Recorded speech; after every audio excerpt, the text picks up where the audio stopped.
Good morning everyone, से प्रांजल this side. तो अब तक हमने SQC1 कवर कर लिया था। आज हमें पढ़ना है SA220 कि क्या क्या एलिमेंट्स होते हैं SQC1 में जो कवर होते हैं। SQC1 कवर करता है पूरी फर्म को और SA220 एक पर्टिकुलर ऑडिट एंगेजमेंट को। और SQC1 में बहुत सारे एश्योरेंस एंगेजमेंट्स आ जाते हैं। तो आज हम स्टार्ट करेंगे SA220 से और उसके साथ साथ हम करेंगे रिव्यू एंगेजमेंट की रिव्यू एंगेजमेंट में क्या क्या होता है। Okay, let's see. तो अब हम स्टार्ट करेंगे विद SA220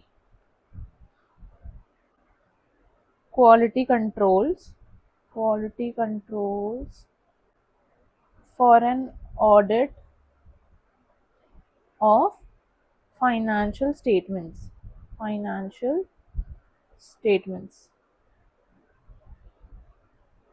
अब इसका स्कोप बस इतना ही है कि जो भी हमारे क्वालिटी कंट्रोल्स हैं किसके लिए, जब एक ऑडिट हो रही है ऑफ फाइनेंशियल स्टेटमेंट्स। जो हमने SQC1 पढ़ा था, SQC1 was for the entire firm कि जो भी आप एश्योरेंस एंगेजमेंट्स करेंगे उसके लिए, and SA220 is a part of SQC1। तो विच मीन्स कि अगर कोई फर्म है जिसपे SQC1 एप्लीकेबल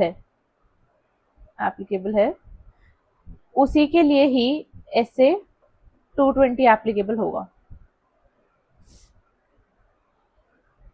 ठीक है। अब SA220 is for an audit engagement. Audit engagement कौन लीड करता है? ऑडिट एंगेजमेंट कौन लीड करता है? एक ऑडिट टीम है, उसका एक एंगेजमेंट पार्टनर है। तो जो भी हमारी ऑडिट टीम है, एंगेजमेंट टीम है, in fact let me right it down. जो हमारी एंगेजमेंट टीम है उसकी रिस्पॉन्सिबिलिटी होगी टू फॉर्म पॉलिसीज कि किस तरीके से उस ऑडिट की क्वालिटी, जो भी हम एक ऑडिट कर रहे हैं और फाइनेंशियल स्टेटमेंट्स, उसकी क्वालिटी कैसे हम बेटर कर सकते हैं। और जो एंगेजमेंट पार्टनर है उसकी मेन रिस्पॉन्सिबिलिटी होगी टू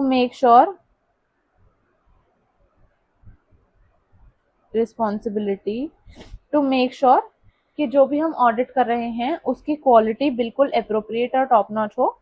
वो एक एंगेजमेंट पार्टनर की रिस्पॉन्सिबिलिटी है। अब क्योंकि एंगेजमेंट पार्टनर की वो रिस्पॉन्सिबिलिटी है, तो जो भी प्रोसीजर्स होंगे for the audit quality maintenance, तो वो सारी रिस्पॉन्सिबिलिटी रहेगी आपकी एंगेजमेंट पार्टनर की। वो इंश्योर करेगा कि जो भी मेरी टीम है वो इस तरीके से काम करे कि जो भी हमारी ऑडिट क्वालिटी है उस पर कोई भी नेगेटिव इम्पैक्ट ना पड़े। अब SA220 है जो, उसके हमारे कुछ एलिमेंट्स हैं। अब वो क्या एलिमेंट्स रहेंगे? सेम एलिमेंट जो हमने पहले पढ़े थे कि first leadership responsibilities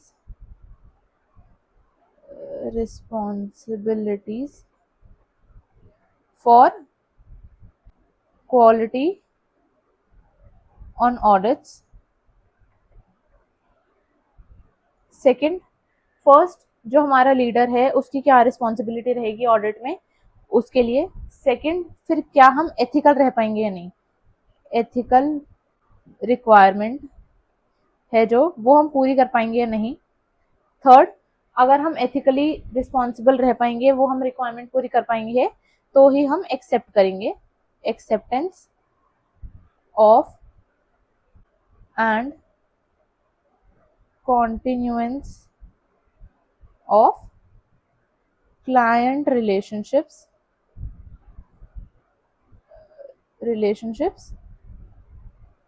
and audit engagements। Fourth, हमारा फोर्थ SQC1 में क्या था? Human resources. अब वो क्योंकि पूरी फर्म के लिए था, दैट इज ह्यूमन रिसोर्सेज। जब हम एक ऑडिट की बात कर रहे हैं उसमें क्या रहती है हमारी एक एंगेजमेंट टीम। तो assignment of engagement teams. Fifth, engagement performance, and sixth, monitoring।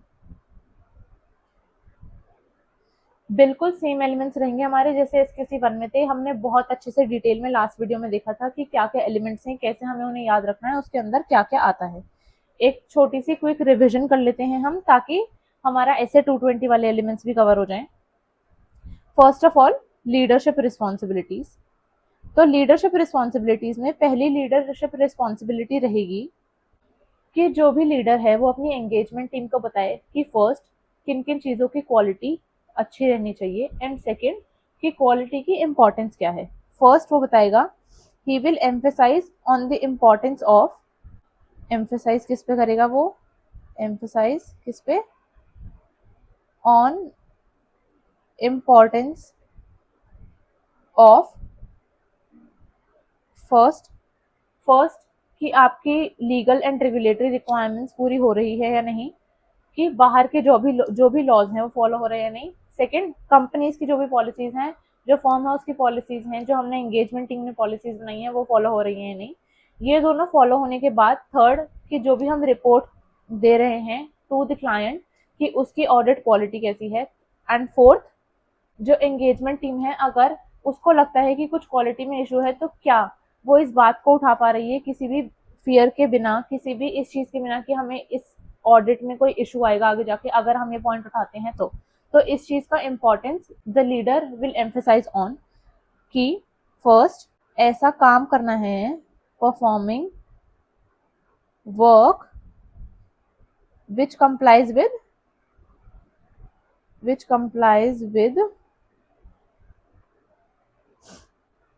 professional standards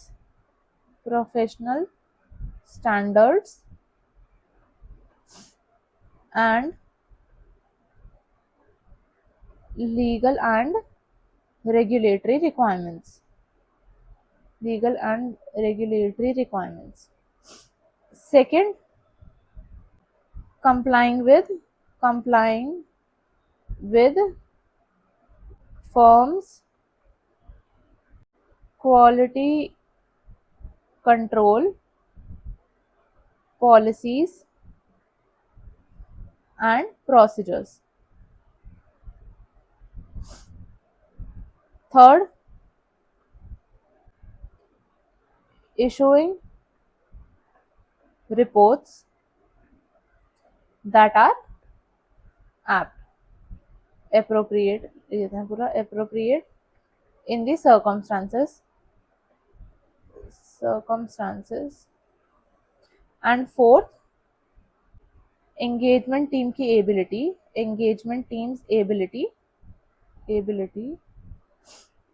to raise concerns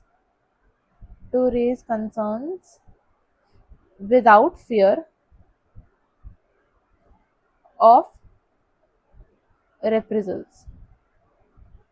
मतलब कि अगर वो कोई कंसर्न रेज करेंगे कि ताकि हमारी क्वालिटी बेटर हो पाए इस ऑडिट की, तो कोई उनको पनिशमेंट नहीं मिलेगी या कोई उनको ये नहीं बोलेगा कि आप ये पॉइंट नहीं रेज कर सकते या कुछ। तो that is what a leader should emphasise on. First वो इंपॉर्टेंस बताएगा कि जो बाहर वाली चीजें हैं वो फॉलो हो, professional standards and regulatory and legal requirements. Second, जो हमारी खुद की चीजें हैं, फॉर्म्स की पॉलिसीज एंड प्रोसीजर्स वो फॉलो हो। थर्ड, ये सब फॉलो करने के बाद हम रिपोर्ट देंगे जो कि अप्रोप्रिएट हो। और फोर्थ, कि आप जो भी कंसर्न है वो रेज कर पाए। तो इस चीज की इंपॉर्टेंस बताएगा पहले लीडर। एंड सेकेंड, कि जो भी हमारी ऑडिट क्वालिटी है इज एसेंशियल। इस फैक्ट को भी एम्फेसाइज करेगा लीडर। तो लीडर का काम रहेगा कि वो इंपॉर्टेंस बताए कि क्या क्या चीजें जरूरी हैं ताकि हमारी ऑडिट क्वालिटी मेंटेन रहे। एंड सेकेंडली वो इस फैक्ट पे भी एम्फेसाइज करेगा कि भाई audit quality is essential in this audit engagement. ठीक है। सेकेंड, फर्स्ट हमारा लीडरशिप वाला हो गया। सेकेंड हमने करा एथिकल रिक्वायरमेंट। ऐसे 220 में क्योंकि एक ऑडिट एंगेजमेंट के रिगार्डिंग है तो सारी रिस्पॉन्सिबिलिटी रहेगी हमारी एंगेजमेंट पार्टनर की। तो फर्स्ट जो भी एंगेजमेंट पार्टनर है उसकी leadership responsibilities would be to emphasise on these factors. Second, ethical requirement.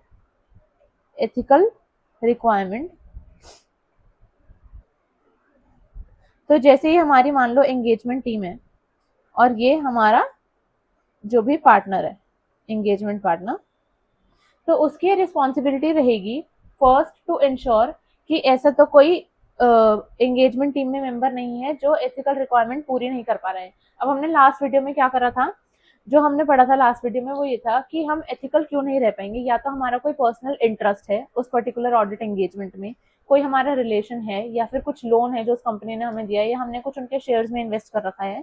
तो क्या ऐसा तो कुछ नहीं है कि अगर कोई ऐसा मेंबर है जो एंगेजमेंट टीम का पार्ट है, क्या वो कोई ये चीजें तो कवर नहीं करता?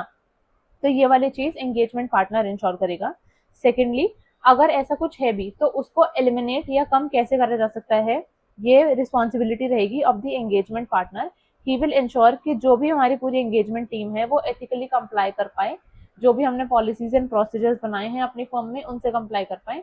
और अगर वो कुछ ऐसा आइडेंटिफाई करता है कि ये वो बंदा है जिसकी वजह से इशू आ सकता है हमारी एंगेजमेंट में, हमारी एश्योरेंस एंगेजमेंट में, हमारे ऑडिट में, तो ही विल रिपोर्ट कि इसके अगेंस्ट जो भी हमें एक्शन लेना है वो एक्शन लिया जाए, ताकि हम अपनी ऑडिट को पूरी तरीके से अच्छे से कर पाए, हमारी क्वालिटी में कोई भी इशू ना आए। Third, acceptance acceptance of client.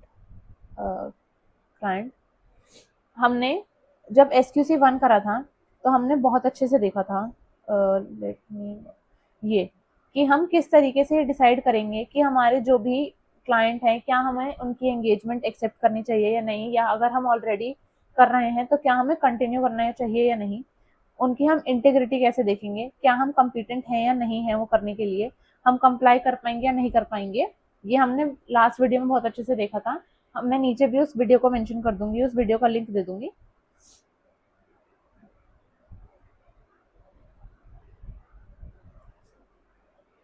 तो जो भी हम एक्सेप्टेंस या कंटिन्यूएंस ऑफ क्लाइंट रिलेशनशिप करेंगे उसमें क्या क्या फैक्टर्स हमें कंसिडर करने चाहिए, that is same as SQC 1। Fourth, engagement team assignment. जो भी हमारी एंगेजमेंट टीम है, जब हम उसको असाइन कर रहे हैं हमें ये देखना होगा कि जो भी हम एंगेजमेंट टीम में लोगों को इन्वॉल्व कर रहे हैं, whether they are competent and capable, कि क्या वो कॉम्पिटेंट और केपेबल हैं टू इंश्योर कि वो क्या प्रोफेशनल स्टैंडर्ड्स, बहुत सारे वर्ड्स हैं जो बहुत बार रिपीट होंगे तो आपको आंसर राइटिंग में हेल्प हो जाएगी कि आपको पता चलने लग जाएगा कि मुझे कौन से वर्ड्स यूज करने हैं टू राइट एन आंसर, कि professional standards and regulatory requirements को कंप्लाई कर पा रहे हैं या नहीं, उनको फॉलो कर पा रहे हैं या नहीं। तो professional standards and regulatory and legal requirements. Fifth, engagement performance. अब जो भी हमारी एंगेजमेंट परफॉर्मेंस है उसमें जो हमारा पार्टनर है, जो मेन हमारा एंगेजमेंट पार्टनर है, वो हमें डायरेक्ट करेगा, supervise and it will be his responsibility कि जो भी परफॉर्मेंस है ऑफ ऑडिट वो कैसी हो रही है, ये एंगेजमेंट पार्टनर की रिस्पॉन्सिबिलिटी रहेगी। It will be his responsibility कि जो भी हमारे डॉक्यूमेंट्स हैं वो कंप्लीट हैं या नहीं है, जो भी हमारा ओपिनियन है उसके लिए हमारे पास प्रॉपर एविडेंस है या नहीं है, सब कुछ मेन एंगेजमेंट पार्टनर की रिस्पॉन्सिबिलिटी रहेगी। Engagement partner who will be signing the financial statement कि हाँ भाई इसका ऑडिट हो गया है, तो इसकी रिस्पॉन्सिबिलिटी एंगेजमेंट पार्टनर लेता है पूरी। तो it will be his responsibility कि वो पूरी एंगेजमेंट टीम को गाइड करे कि कैसे हमें कंटिन्यू करना है इस एंगेजमेंट में, सारे डॉक्यूमेंट्स हैं वो ठीक तरीके से मेंटेन हुए हैं या नहीं हुए हैं, जो भी ओपिनियन है हमारा उस पर प्रॉपर ऑडिट हुई है या नहीं हुई है, उसके लिए हमारे पास कंप्लीट एविडेंस है या नहीं है। कोई भी डिफिकल्ट मैटर आता है, अगर डिफिकल्ट मैटर आता है तो एंगेजमेंट पार्टनर की रिस्पॉन्सिबिलिटी है कि वो किसी एक्सटर्नल पार्टी से, किसी भी एक्सटर्नल एक्सपर्ट से वो कंसल्ट करे कि हमें इस मैटर में कैसे प्रोसीड करना चाहिए, क्या हमें करना चाहिए इसमें आगे। तो ये हमारी मेन एंगेजमेंट पार्टनर की रिस्पॉन्सिबिलिटी रहती है हमारे एंगेजमेंट परफॉर्मेंस में। नेक्स्ट हमने पढ़ा था अबाउट EQCR। कोई भी लिस्टेड एंटिटी है उसमें इट इज मैंडेटरी कि एक EQCR हो, या फिर कोई भी ऐसा मैटर है जिसमें हमें लगता है कि यहाँ पे हमें एक EQCR को इन्वॉल्व करना चाहिए। पहली बात तो किस सिचुएशन में, जब वो लिस्टेड एंटिटी नहीं है, हमें EQCR को इन्वॉल्व करना है, वो मेन डिसीजन एंगेजमेंट पार्टनर का रहेगा, and he will involve N EQCR, engagement quality control reviewer. EQCR एक एक्सटर्नल बंदा रहता है जो एंगेजमेंट टीम का पार्ट नहीं होता है, वो आपका सारा काम रिव्यू करता है, आपको गाइड करता है, आपको बताता है कि मेरे हिसाब से इस एंगेजमेंट में इस चीज़ की कमी थी जिसकी वजह से क्वालिटी पे इम्पैक्ट पड़ सकता है। EQCR एक एक्सटर्नल इंडिपेंडेंट बंदा रहेगा जो इस पूरी प्रोसेस में इन्वॉल्व नहीं था, ताकि वो आपको अच्छे से बता सके कि आपके काम में क्या कमी रह रही है। अब जब तक EQCR और एंगेजमेंट पार्टनर का ओपिनियन सेम नहीं होगा तब तक रिपोर्ट इशू नहीं हो सकती। जब वो दोनों का डिफरेंट ओपिनियन है तो वो फर्म की जो भी पॉलिसीज हैं, अब फर्म पॉलिसीज कुछ भी हो सकती हैं कि आप किस बंदे को रेफर कर सकते हो या किस तरीके से रिजॉल्व करके वो चीज़ एक ओपिनियन पे आया जाएगा, उसके बाद ही रिपोर्ट इशू होगी ऑन दैट ऑडिट। तो एंगेजमेंट पार्टनर की रिस्पॉन्सिबिलिटी रहेगी कि फर्स्ट कि एक EQCR अपॉइंट हो जहाँ पे it is necessary, let's say for listed entities it is mandatory. तो फॉर लिस्टेड एंटिटीज की appoint EQCR। Second, discuss matters, जो भी रिलेवेंट मैटर्स हैं वो डिस्कस हों, और फिर उसके बाद रिपोर्ट दी जाए आफ्टर EQCR की जो भी क्वालिटी कंट्रोल चेक्स हैं वो हो गए हैं आफ्टर EQCR रिव्यू। उसके बाद ही रिपोर्ट की डेट होगी, रिव्यू डेटेड जो भी डेट होगी रिपोर्ट की वो EQCR के रिव्यू के बाद की होनी चाहिए। These are the responsibilities of the engagement partner. तो जो भी हमारी पूरी एंगेजमेंट रहेगी उसमें major responsibility would be of the engagement partner कि वो हमें पूरी एंगेजमेंट टीम को बताए कि हमें कैसे काम करना है, जो भी हमने एविडेंस कलेक्ट करे हैं क्या वो इनफ है टू गिव दैट ओपिनियन, जो भी हम ओपिनियन देने वाले हैं, प्रॉपर कंप्लीट डॉक्यूमेंट्स मेंटेन हुए हैं या नहीं हुए हैं। उसके बाद हमने एक EQCR को अपॉइंट करा है या नहीं करा है, और हमने EQCR को अपॉइंट करा है तो उसके बाद क्या हमने उससे रेलेवेंट मैटर्स डिस्कस करे हैं, और क्या उसके रिव्यू पूरे होने के बाद ही हमने अपनी रिपोर्ट दी है, और जो भी हमने वो रिपोर्ट दी है उसमें एंगेजमेंट पार्टनर और EQCR दोनों का सेम ओपिनियन है। अब लास्टली सिक्स्थ, मॉनिटरिंग।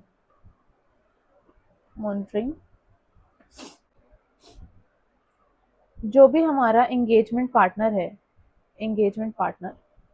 उसकी रिस्पॉन्सिबिलिटी रहेगी, SA 220 में every responsibility is majorly of the engagement partner, कि जो भी हमारे एंगेजमेंट पार्टनर है उसकी रिस्पॉन्सिबिलिटी रहेगी टू इंश्योर कि जो भी हमने पॉलिसीज एंड प्रोसीजर्स बना रखे हैं फर्म में, या एंगेजमेंट टीम ने उस पर्टिकुलर ऑडिट के लिए जो भी पॉलिसीज एंड प्रोसीजर्स बनाए थे क्या वो ठीक से फॉलो हो रहे थे या नहीं हो रहे थे। एंड आफ्टर दैट जो भी उसको इस पूरे मॉनिटर करने के बाद आउटपुट मिलता है, जो भी उसको पता चलता है, उससे ही विल एनालाइज कि क्या मेरी ऑडिट क्वालिटी, जो भी मेरी audit quality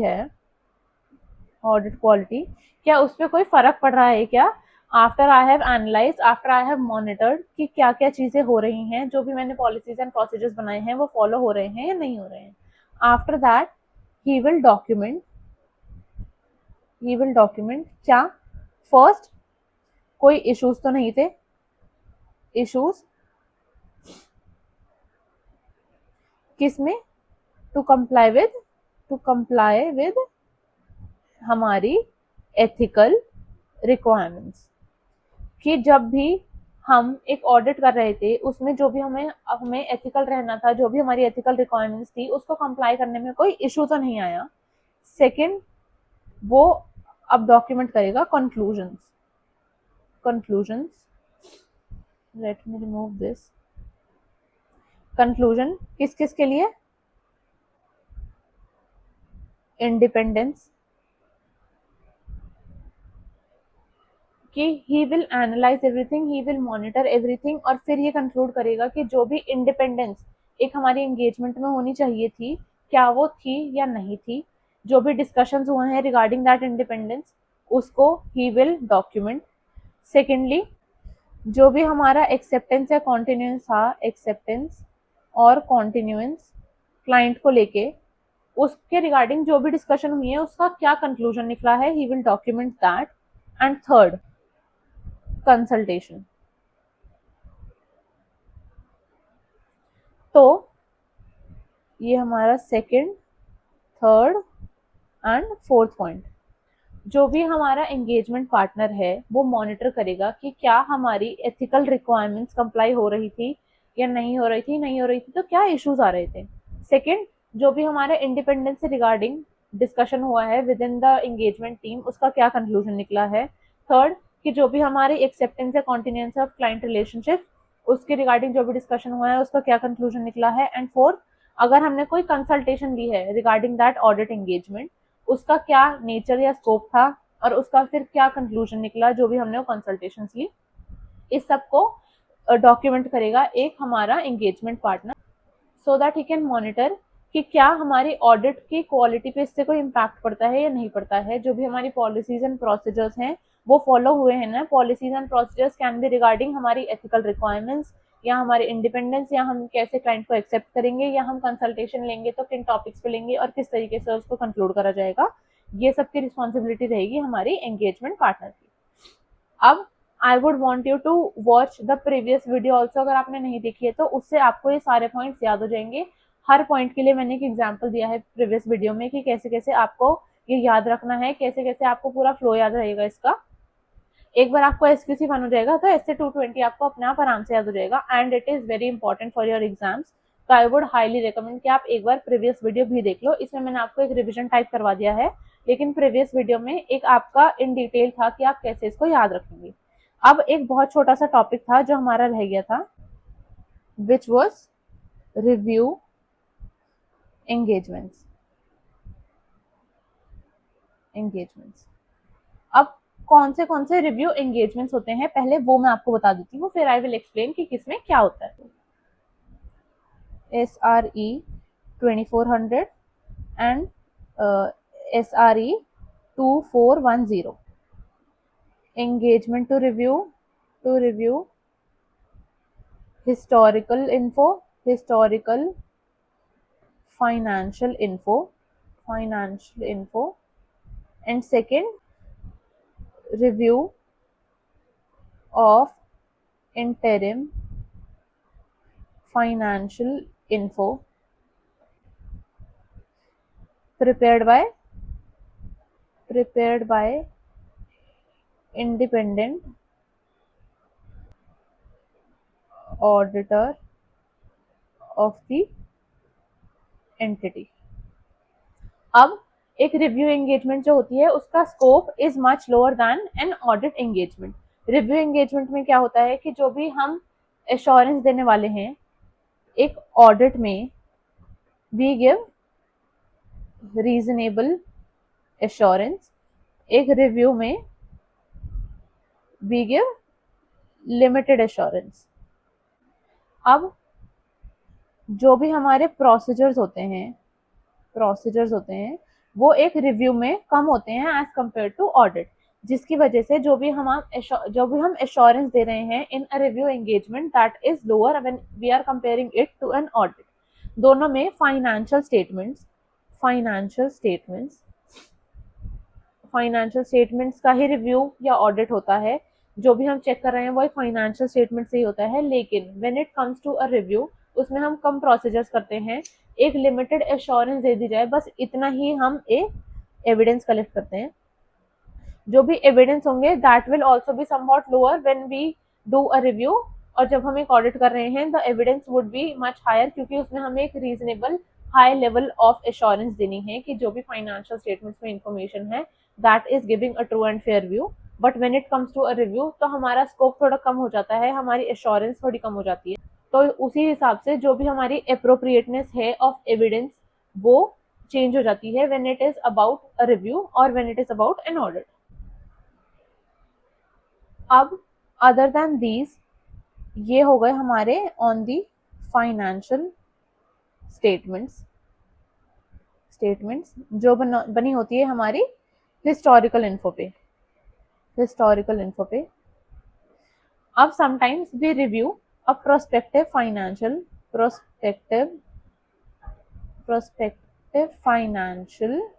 statements.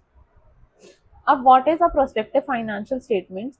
Let's say हम एक नया बिजनेस स्टार्ट करने वाले हैं, हमें इन्वेस्टर्स की जरूरत है, न्यू बिजनेस है हमारा, न्यू बिजनेस है। लेट्स से हम एक स्टेशनरी का बिजनेस स्टार्ट करने वाले हैं, हमारी बुक्स हैं, उसकी क्या प्रिंटिंग की कॉस्ट आएगी, प्रिंटिंग कॉस्ट है, क्या हमारी रॉ मटेरियल की कॉस्ट है, क्या हम उसमें मार्जिन रखेंगे, मार्जिन रखेंगे, और क्या हमारी मार्केट रहेगी, क्या हमारे एड्स के खर्चे रहेंगे।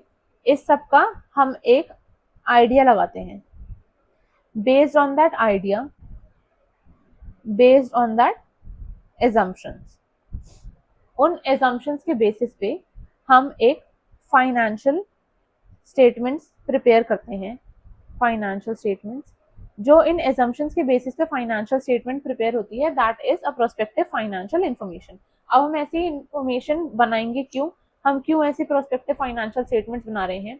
लेट्स से हम नया काम स्टार्ट करने वाले हैं, हमें इन्वेस्टमेंट की जरूरत है, तो we will get an idea कि भाई ये हमारे खर्चे होंगे, इतना हम मार्जिन रखने वाले हैं, ये हमारी मार्केट रहेगी, इस मार्केट में इतना मार्जिन रहता है, हम इस तरीके से एड्स करेंगे तो हम इतनी परसेंट ऑफ मार्केट कवर कर सकते हैं। ये सारी एजम्पशंस को हम अपने फाइनेंशियल स्टेटमेंट्स में डाल के और एक प्रोस्पेक्टिव फाइनेंशियल स्टेटमेंट प्रिपेयर करते हैं। We give that prospective financial statement to an investor कि भाई दिस इज आवर प्लान, हमारी एजम्पशंस के हिसाब से हमारा इतना प्रॉफिट होने वाला है, तो इतना आपका शेयर रहेगा, तो we would want you to invest in our business. अब how will an investor believe कि हाँ जो इन्होंने फाइनेंशियल स्टेटमेंट्स बनाई है कि ये ठीक है या नहीं है। तो उसके लिए we get a review done on the prospective financial statements. लेकिन कभी भी प्रोस्पेक्टिव फाइनेंशियल स्टेटमेंट्स के एजम्पशंस पे ऑडिटर साइन नहीं करता है कि मेरे अकॉर्डिंग ये एजम्पशंस बिल्कुल ठीक है। ही कंसिडर्स, ही एज्यूम्स कि जो भी आपने एजम्पशन ली है वो ठीक है। उसके बाद जो भी फाइनेंशियल स्टेटमेंट प्रिपेयर हुई है, कंसिडरिंग कि ये एजम्पशंस ठीक हैं, उसके बाद क्या ये फाइनेंशियल स्टेटमेंट ऐसे प्रिपेयर होनी चाहिए थी। He does not give a surety and assurance कि ये assumptions ठीक हैं। ऑडिटर साइंस की अगर ये assumptions ठीक हैं तो ये फाइनेंशियल स्टेटमेंट्स ऐसी दिखेंगी। This is what an auditor science on. तो एक हिस्टोरिकल फाइनेंशियल इंफॉर्मेशन उन चीज़ों पे बेस्ड है जो हो चुकी है, जो एक्चुअली हुई है, उस पे हम प्रिपेयर करते हैं एक हिस्टोरिकल फाइनेंशियल स्टेटमेंट्स। और जो चीज़ें फ्यूचर में होने वाली हैं, that is a prospective financial statements. This is the difference between these two कि वो किन इवेंट्स और किन फैक्टर्स पे बेस्ड है। जो हिस्टोरिकल फाइनेंशियल इंफॉर्मेशन है वो पास्ट डाटा पे बेस्ड है, जो प्रोस्पेक्टिव फाइनेंशियल इंफॉर्मेशन है वो उन एजम्पशंस पे बेस्ड है कि अगर ये एजम्पशंस हम लेते हैं तो फ्यूचर में जो भी हमारे चीज़ें हैं वो फाइनेंशियल स्टेटमेंट्स में कैसे दिखाई देंगी। जो भी हमारी प्रोस्पेक्टिव फाइनेंशियल स्टेटमेंट्स हैं वो जिन एजम्पशंस पे बेस्ड है, एजम्पशंस पे बेस्ड हैं, ऑडिटर विल इंश्योर कि वो बिल्कुल भी अनरीजनेबल ना हो। उन्होंने ये ना कह दिया हो, लेट्स से एक स्टेशनरी की ब्रांड है, वो ये कह रही है कि मैं कल अगर लॉन्च करती हूँ इस ब्रांड को तो वो 100 करोड़ कमा लेगी विद इन अ मंथ या कुछ भी। तो he just has to make sure कि जो भी हमने एजम्पशंस ली है उसका एविडेंस भी, जो भी फाइनेंशियल स्टेटमेंट्स प्रिपेयर करी हैं जिसने भी, उसके पास उस चीज़ का एविडेंस हो कि भाई ये मेरे पास डाटा है, इसके अकॉर्डिंग मैंने ये एजम्पशंस ली है और इसके अकॉर्डिंग ही इन एजम्पशंस के अकॉर्डिंग मैंने ये फाइनेंशियल स्टेटमेंट्स प्रिपेयर करी है। द ऑडिटर विल इंश्योर कि जो भी एजम्पशंस हैं वो कहीं ना कहीं रीजनेबल है, but he will not give a surety and a high level of reasonable assurance कि भाई यही होगा फ्यूचर में जाके। He can not sign on that. वो बस ये मेक श्योर करेगा कि जो भी एजम्पशंस हैं हमारी वो रीजनेबल हैं कहीं ना कहीं। तो ये हमारा छोटा सा टॉपिक था जिसमें हो गया हमारा रिव्यू। रिव्यू के दो स्टैंडर्ड हैं, SRE 2400 एंड SRE 2410। फिर एक हमारी हैं एश्योरेंस एंगेजमेंट्स, एश्योरेंस एंगेजमेंट्स जिसमें है SAE 3400, SAE 3420। अब ये क्या है, examination of prospective financial info and second assurance on compilation compilation of pro forma financial info included in a prospectus। अब ये क्या क्या होती है मैं शॉर्ट में आपको सबका बता दूंगी। आपके सिलेबस में बस क्या क्या ये एंगेजमेंट्स हैं, आपके सिलेबस में बस क्या क्या ये स्टैंडर्ड्स हैं और इनका क्या नंबर और नाम है, बस ये है। तो एक बार शॉर्ट में मैं आपको बता दूंगी ताकि आपको याद रखने में आसानी रहे। उसके अलावा आपके इसमें कुछ है नहीं तो आप याद रखोगे। मोस्ट प्रॉबेबली आपके एमसीक्यू में या कहीं छोटे मोटे क्वेश्चन आ जाए तो आ जाए, लेकिन उसके अलावा इन डिटेल आप फाइनल में पढ़ोगे कि इसमें क्या क्या होता है। नेक्स्ट आपका रिलेटेड सर्विसेज वाले, related services, standards on related services, standards on related service 4400 and 4410 engagements to perform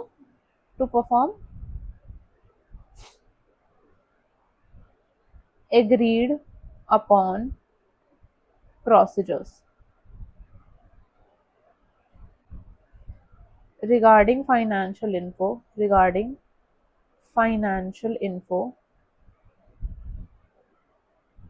and second compilation engagement। ये आपके 6 स्टैंडर्ड्स हैं, 6 नहीं 8 हो गए, 8। ये आपके 8 स्टैंडर्ड्स हैं जो आपके सिर्फ नाम आपको पता होने चाहिए उसमें क्या होता है। इन शॉर्ट मैं आपको बता देती हूँ। Let's start with SRE 2400। तो SRE 2400 engagement to review historical financial information. आपके पास एक फाइनेंशियल स्टेटमेंट्स हैं जो हिस्टोरिकल डाटा पे बेस्ड है, हिस्टोरिकल इन्फॉर्मेशन पे बेस्ड है। आपको बस उसका रिव्यू करना है। रिव्यू जिसका ऑडिट से कम स्कोप होता है, you have to just make sure कि जो भी आपके फाइनेंशियल स्टेटमेंट्स हैं जो हिस्टोरिकल डाटा पे बने हुए हैं क्या वो ट्रू एंड फेयर व्यू देते हैं या नहीं देते हैं। उसके लिए आप अप्रोप्रिएट ऑडिट एविडेंस कलेक्ट करोगे। That audit evidence would give a limited assurance to the users of the financial statements. 2410 है जो आपका, that is review of interim financial information prepared by independent auditor of the entity। तो let's say जो भी हमारे financial statements हैं वो आपके एनुअली प्रिपेयर होते हैं। अब ड्यू टू सम लीगल और रेगुलेटरी रिक्वायरमेंट्स या जो आपकी लिस्टेड एंटिटीज हैं उनको क्वार्टरली अगर फाइनेंशियल स्टेटमेंट्स जैसे बनाने हैं तो एक इंटरिम फाइनेंशियल इन्फो इज जो आपकी हो सकती है किसी भी पीरियड की, लेट्स से फॉर 3 मंथ्स है या 1 मंथ है, जो भी आप उस पे फाइनेंशियल स्टेटमेंट प्रिपेयर कर रहे हो for a specific period of time, उसके रिव्यू के लिए SRE 2410 यूज होता है। जो भी आपकी फाइनेंशियल इंफॉर्मेशन है वो एक इंडिपेंडेंट ऑडिटर प्रिपेयर करेगा। That will be a separate firm जो ये आपकी इंफॉर्मेशन प्रिपेयर करती है for that interim financial information. That could be for 3 months, that could be for 1 month, that could be for a particular period. Let's say कोई एक investor है जो invest कर रहे हैं तो वो ये कह रहे हैं कि हमें इस पीरियड का डाटा चाहिए, फाइनेंशियल इंफॉर्मेशन चाहिए, जिस पीरियड की भी उनको डिमांड है या जिस पीरियड के लिए भी उनको एक बार देखना है कि क्या हुआ था। तो उसके लिए हम एक इंटरिम फाइनेंशियल इंफॉर्मेशन प्रिपेयर करवाएंगे एक इंडिपेंडेंट ऑडिटर से और उसको फिर रिव्यू करने का जो स्टैंडर्ड है that is SRE 2410। After that review है that is after that assurance engagements हैं हमारे SAE 3400, SAE 3400 examination of prospective financial information. Prospective financial information मैंने आपको बताया है क्या होता है कि जो भी हम एजम्पशंस पे बेस्ड एक फाइनेंशियल स्टेटमेंट्स बनाते हैं that is prospective financial information. उसकी examination is covered under SAE 3400। SAE 3420 is assurance on compilation of pro forma financial information included in a prospectus। अब इससे पहले हमने पढ़ा था prospective financial information. After that let's say जो हमारा prospective financial information है that is completely based on assumptions, लेकिन जो हमारा प्रो फॉर्मा फाइनेंशियल इन्फॉर्मेशन है उसमें हम हिस्टोरिकल इन्फॉर्मेशन लेते हैं और एक एजम्पशन लेते हैं कि लेट्स से एक कंपनी ए है, अगर उसने कंपनी बी को एक्वायर कर लिया होता तो आज कंपनी ए के फाइनेंशियल स्टेटमेंट्स ऐसे दिखाई देते। जब हम ऐसे फाइनेंशियल स्टेटमेंट्स प्रिपेयर करते हैं, उसकी कंपाइलेशन करते हैं, compilation of the historical financial information with these assumptions, तो कैसी हमारी जो फाइनेंशियल इन्फॉर्मेशन दिखेगी उसकी examination is covered under SAE 3420। ठीक है। Next related services. Related services क्या हो सकती हैं? SRS 4400 engagement to perform agreed upon procedures regarding financial information. कुछ भी एग्रीड अपॉन प्रोसीजर्स हो सकते हैं जो इस स्टैंडर्ड के अंडर कवर्ड हैं। Let's say anything regarding accounts payables, accounts receivables, financial statements prepare करना। This is not to give an assurance, this is some related services. जो भी हमने एंगेजमेंट, जो भी हमने एग्रीड अपॉन प्रोसीजर्स के लिए अग्री करा है। लेट्स से एक कंपनी है, वो एक फर्म को हायर करती है कि आप हमारे अकाउंट्स पेबल मैनेज कर लीजिए, हमारे अकाउंट्स रिसीवेबल मैनेज कर लीजिए, हमारे फाइनेंशियल स्टेटमेंट्स बनवाने में हेल्प कर दीजिए, जिसमें वो कोई एश्योरेंस नहीं देंगे कि ये फाइनेंशियल स्टेटमेंट्स ठीक है या नहीं है। दे विल जस्ट हेल्प कि जो भी उन्होंने हमें फाइनेंशियल इन्फॉर्मेशन दी है उसके अकॉर्डिंग हमने ये सारा काम कर दिया है, चाहे वो किसी भी कैटेगरी का काम हो, किसी भी एरिया को कवर करता हो, तो that is covered under SRS 4400। अब SRS 4410 is compilation engagement. Compilation engagement में क्या होता है? कंपाइलेशन एंगेजमेंट में we are just compiling all the data जो भी हमें कंपनी ने दिया है। उस कंपनी ने हमें इस रिलेटेड सर्विस के लिए हायर करा है, they will give us the data. हम उस सारे डाटा को कंपाइल करके एक प्रॉपर फाइनेंशियल स्टेटमेंट्स बनाएंगे which will include the balance sheet, the P&L, the cash flows, सब कुछ। और हम उस पर कुछ भी एश्योरेंस नहीं देंगे कि ये डाटा ठीक है या नहीं है। We will just compile it, ये हमारा उसमें काम रहेगा। That is under SRS 4410। 4400 में there could be a particular segment, चाहे वो अकाउंट्स पेबल से रिलेटेड हो, अकाउंट्स रिसीवेबल से रिलेटेड हो, कुछ भी फाइनेंशियल इंफॉर्मेशन से रिलेटेड काम हो, that is under SRS 4400। And 4410 is compilation engagement की जो भी सारा डाटा है उसको कंपाइल करने का, सिर्फ कंपाइल करने का काम है हमारा। We will not give any assurance. अब जो भी आपने ये सारे स्टैंडर्ड्स पढ़े, this is collectively called the engagement standards. इसमें बस आपको नाम और मैक्स टू मैक्स नंबर याद रखने हैं। जो भी ये SRS, SRE, SAE हैं उनके शॉर्ट फॉर्म वो याद रखने के लिए you will have to interlink ये किससे रिलेटेड है। SRE, RE is review engagement, SAE, AE is assurance engagement, and SRS, RS is related services. The standards on related services, standards on assurance engagement, standard on review engagement. अब इसमें क्या क्या आता है? Related services हैं वो आपके financial statement या फाइनेंशियल इंफॉर्मेशन से रिलेटेड सर्विसेज हैं। एश्योरेंस एंगेजमेंट है तो आप एश्योरेंस दोगे ऑन द प्रोस्पेक्टिव और द प्रोफॉर्मा फाइनेंशियल इंफॉर्मेशन।